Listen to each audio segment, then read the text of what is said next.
Hello and welcome to Chicago Reacts. My name is Lauren and today I'm going to be looking at a video called It Steals, a horror game where the monster hides from you. This is from creator Pastra, so go and make sure that you give Pastra some love. I'm looking forward to this. I like to see the horror games. It's spooky season right now, so anything spooky and horror related, I'm looking for it. Let me know what it is you'd like me to look at in the near future, and I will add it to the list because it's October. It's time for the spookiness. Let's go already. And without any further ado, let's go here. So a little while back, I made a video talking about one of my favorite obscure horror games called No One Lives Under the Lighthouse, and I gotta say that was one of my favorite videos I ever made. Like I said in that video, there's something so enjoyable to me about hunting down really obscure games and playing them as blindly as I can, so that's what I set out to do again. For this video, I hunted on Steam for another obscure horror game that I could sink some hours into, and after turning to some helpful YouTube comments, I finally found the one I want to talk about today. The horror game in question is a little indie title called It Steals, which I found on Steam with only 100 reviews at the time of writing this script. What caught my interest when I found this game was the supposed arcade horror style it advertised, as well as the cool looking graphics and color scheme. So I bought the game and This would definitely, just turn me all around. I'd be so turned around. There was a horror, a haunted house thing I went to once, and there was this, roundabout that you were supposed to go through, and it was supposed to be, I think, just a 1, 2, 3, and then you'd be out. But I had some creepy clowns following me. I went around in circles in that thing for, 3 minutes before they finally, had to show me how to get out of there. I was like, this would I would be so turned around. Be bad. Gave it a shot, and needless to say, it scared the shit out of me. It Steals is a really simple horror game, which uses its dark environments and monsters which always hide in the dark to keep you on edge from start to finish. And after finishing all 5 of its game modes, I must say that it's now one of my favorite horror games of all time. I'd love to go in depth today on each one of its game modes, talking about what makes them all terrifying in their own regards, while also discussing some gameplay elements that make each one appeal to me. So without further ado, let's delve into it.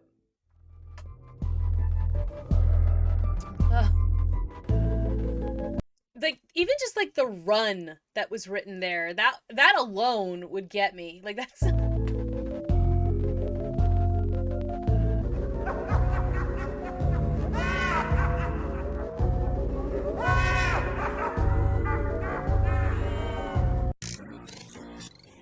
So before I delve into the specific game modes that make up It Steals, I'd first like to give a short summary of what this game even is.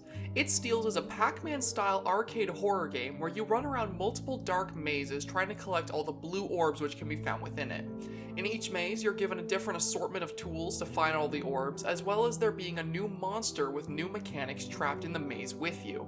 All these monsters function very differently from one another. However, there is one thing that each of them have in common, that being that their main way of hunting you down is stealth. Each monster in this game hides from you in its own unique way, forcing you to use whatever tools you have at your disposal to locate it and stop it from sneaking up on you. It's a terrifying idea for a horror game, which gets further amplified by how this game executes it in its 5 main game modes. So let's get started talking about each one individually, starting with the classic mode. classic.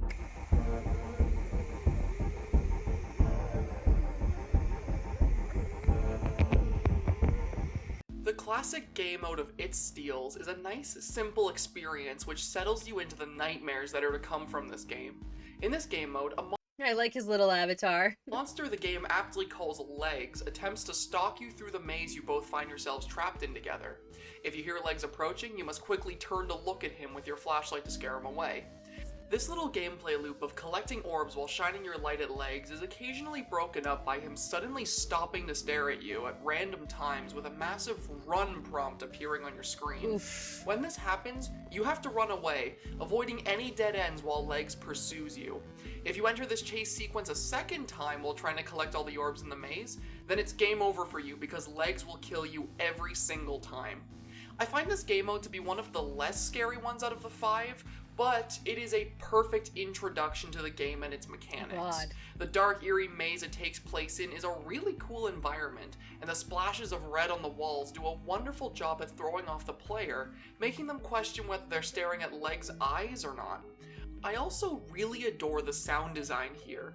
The sound Legs makes as he slowly stalks up to you are really off-putting, and the sudden loud noise of his scurrying footsteps when you catch him can make you jump even when you know he's going to be there. Oof. Then of course there's the best of the sound design for this section of the game, the chase sequences. The way that sound was used to make this monster feel massive and imposing was one of the things that made this game really stand out to me when I started playing it. The sound of its massive, heavy footsteps, the way it makes the screen shake, and the way it screeches when you get to its second chase scared the crap out of me, making me dread whatever was to come next. Aside from the sound design though, this game mode has a lot of little details with how the monster works which are used to mislead and deceive you. For example, near the end of this section when you only have 2 orbs left to collect, the screen will actually tell you that you need 200, which on your first time playing can really catch you by surprise. Another example of this trickery is when you only have 1 orb left to collect.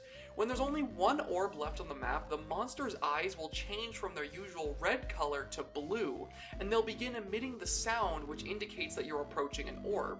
It's a trick the game pulls on you completely out of nowhere, and it cost me a couple runs before I figured out what was really going on.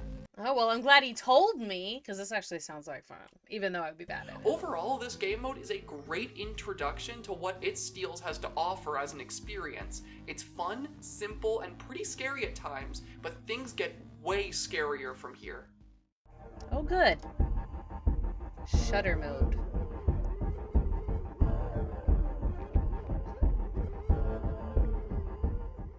Shutter mode is the second of this game's 5 game modes, and it takes everything that made classic mode terrifying and amps it up to 11. In this game mode, we're in a very similar map to classic mode, facing the same monster from before, the difference now being that we're only armed with a camera. If we hear Legs approaching us, we must quickly turn to where he's coming from and use the flash of our camera to scare him away. During this segment's chase sequences, the monster chasing us moves faster than our character, so this time we have to use our camera to momentarily stun him as we try to gain distance. Ugh. During this game mode, if at any point we run out of camera battery, it's going to be game over. No, okay, how very Outlast of them. Except for that, in Outlast, even if you're like out of camera battery, you are usually fine still. I really love this particular level. The simple change of replacing the flashlight from the previous level does so much to amplify the horror of our situation. You know what it else is though? It is also feels kind of Five Nights at Freddy's, like with the power going out. Like when the power's out in Five Nights, then like you're done. You're screwed. So like when the pattern, okay, that's where it kind of reminds me of. We constantly find ourselves stressed about where the monster will be coming from and whether or not we'll be able to catch him in time, because unlike the last level, the resource we use to fend it off is very limited, making each attempt to catch him very valuable. Ooh, so the sound design would be even more effective in this one, yeah. And then there's those chase sequences. By having Legs move so much faster, it makes the whole thing feel extremely frantic.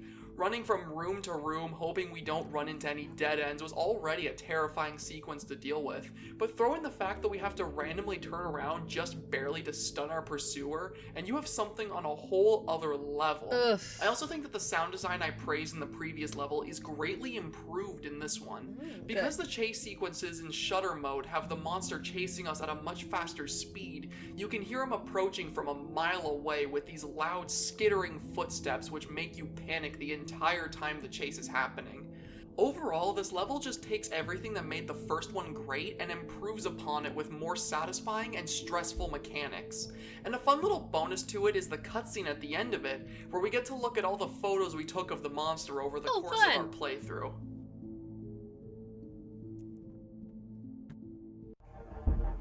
That is fun.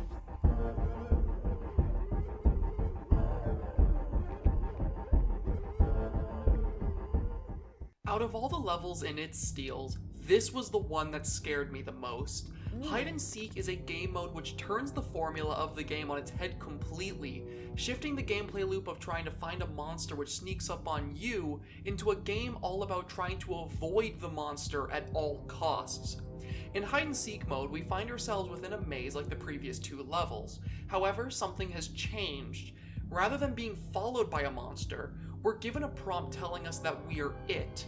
While we're it, we have to try our hardest not to find the hiding places of the monster in the maze with us. The monster can be hiding anywhere, and he takes the form of a lump of pixels which lies on the ground. If we are unfortunate enough to find him, we get a jump scare as he jumps up with glowing red eyes and we're told that he is now it. We then only have 5 seconds to hide before he begins hunting us down. If we get found, he begins to chase us, and only after this chase sequence can we begin the cycle over again. This game mode scared me so badly the first time I played it. Something about going around every corner knowing well that there may be something that pops up at you is so nerve-wracking, and it maintains that stress with the consequences of running into the thing you try to avoid being the scariest thing in the entire game. When you enter the hide sequence of the game, nothing can compare to the overwhelming dread of listening to those massive footsteps getting closer and closer as this droning ambience plays and the glowing eyes of the monster illuminate the room. Again, and like the words over the top of the screen, I think that would get me so bad. There you are. Like, that would get me. This level does everything in its power to make you feel so vulnerable, and I adore it for that reason. It accomplishes this best when you finally do get found by the monster and you're forced to run from it. While the monster chases you in this game mode, it does everything to catch you. It moves really fast, it crashes through walls, and it always knows where that's you cheating. are. It's absolutely terrifying. Out of all the game modes in It Steals, this one is easily my favorite. Most of my footage of me screaming and crying like a little baby comes from this one, and that made it the one that stuck with me the longest. Fair. I want to see some of that footage of him screaming and crying. Living walls?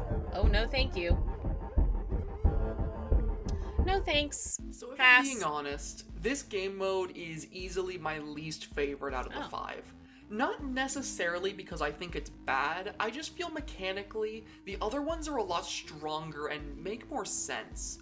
In Living Walls, we find ourselves in a very unique environment compared to what we've been accustomed to with the previous 3 we've played. We start off in a bunker where we're given ominous hints of what lurks outside, all the while being told how to use the items we're now equipped with, a device with a timer on it. When we leave this bunker, the timer begins to tick down and the game begins. In Living Walls, we must use the device on our wrist to look for monsters which hide inside the walls. Oof, very Last of Us, yeah? And also a little bit of Resident Evil 7. These monsters look just like the walls, and our only indicator of whether or not we're looking at one is when the device glows green. Get too close to one of these new monsters and they'll attack you. As well as this mechanic, we also have to keep track of the time ticking down on the device. If we're not inside one of the several bunkers on the map by the time the timer hits 0, it's game over. While I don't necessarily think this game mode is that bad, I feel like it has some issues that aren't really present in the other 4.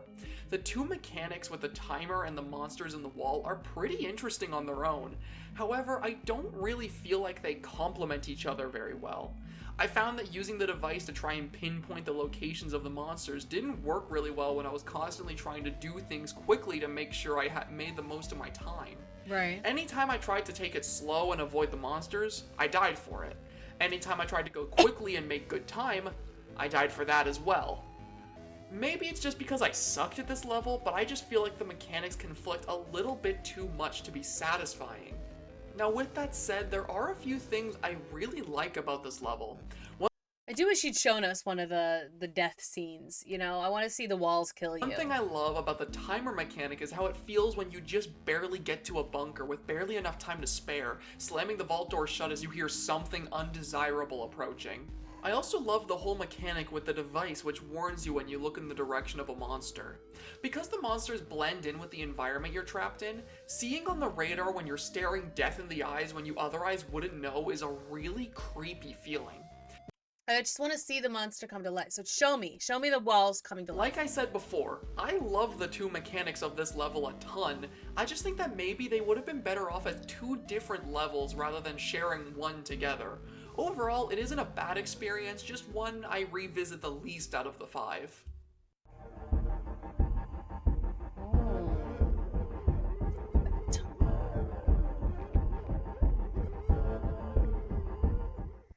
The final, and possibly most inventive of the levels in this game, is the Phantom.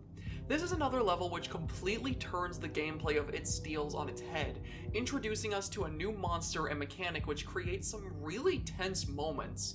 In this level, we find ourselves in another new environment filled with random objects like boxes, tables, and lampshades. The point of these random objects becomes very apparent once we learn what we're trapped inside here with. In this level, we are being hunted by an invisible monster which can only be seen when it pushes over the objects in a room while looking for us. What makes this monster really interesting, however, is the fact that it can't see us either. The objects that are scattered between the rooms on this level both act as a way for us to identify the monster, as well as the monster to identify us. In order to avoid being caught by the Phantom, the game does give us a few tools that we can use. Firstly, we're now able to hold our breath while standing still to reduce the amount of noise we make, allowing the monster to pass by when it's in a room with us. The other way to avoid the monster is by placing devices on the floor which can catch it if it begins to chase us. These devices take a long time to set up and can only affect the monster once a chase has begun though, so they're really a last-ditch effort. I find this level in particular to probably be the most fun and inventive gameplay-wise. Yeah, this one seemed to be the most interesting. Like, that is, and I love the idea of a monster that you can't see, but also can't see you. That's an interesting equalizer. And like, it can only see your effect. So really, are you the monster or is it? Like, are we in the other's situation here? Trying to use a tool that the monster is also using against you is a really cool idea, and the mechanics introduced to help you get away feel really satisfying and allow for some really tense moments. Sitting in a room with the Phantom while holding your breath feels like being a character in a horror movie. Yeah, it feels like again, an Outlast kind of thing where like you have to like hide in the locker and hopefully they didn't see you go in there. And like, there's another game out there that it's like you have to hold your breath because if you don't, it can hear you breathing. Because I don't remember which one that is. With you waiting for it to leave desperately, knowing that your character can't hold it forever. The devices you can set up to catch the Phantom are also really satisfying to use, with each one feeling like a trap being placed to use later. It feels really good to predict where the monster will be and be able to fall back on a well-placed trap to get yourself out of a scenario where you would normally be doomed. Overall, this level is very well crafted, and while it didn't scare me as much as some of the others, I gotta say it was definitely the most fun. The creativity behind its designs and mechanics was a really refreshing way to finish the game, and I'm really happy I got to experience it. Okay. Cool.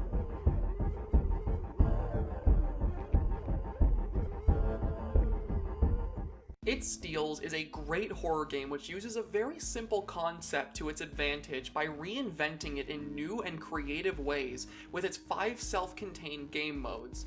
Each one of these levels has some kind of new, interesting mechanic that it brings to the table, while maintaining the core fundamental gameplay that makes the game have its identity, and I have a ton of respect for it for that reason. If this review has made you interested in it at all, I highly recommend you try the game yourself.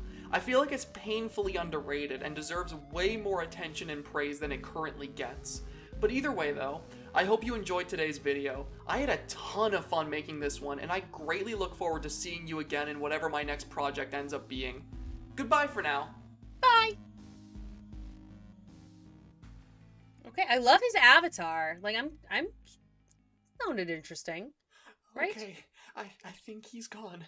I don't think he's listening anymore.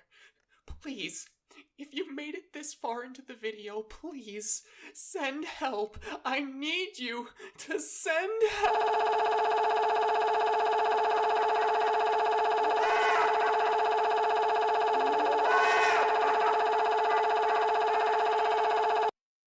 Aw. Poor little avatar. I was just saying how much I liked it. I hope he's okay. I hope he's all right. Don't forget to go ahead and check out Pastra if you have not already. I'm leaving a little likey on the video. Make sure you also leave a little likey on my video if you did get as far as the end. We would really appreciate it. And it's not that difficult. Hit the little like button. Just maybe. Anyway. Thank you so much for watching, and I really enjoyed that. I feel like I'm not really a huge weenie, but like jump scares do startle me. So it might not work out so good for me to play something like this, but it is interesting. It's definitely interesting. Looks like Markiplier might have played this game too. Which I don't know, like that legs thing was creepy. I do really like the idea of the invisible phantom, and it's like tracking you down. It can't see you, you can't see it, just the effect you have on the environment. It's a good idea. It's a really good idea. So, anyway, thanks again for watching. Hope you enjoyed it. I certainly did. And I'll see you all in the next video. Bye-bye.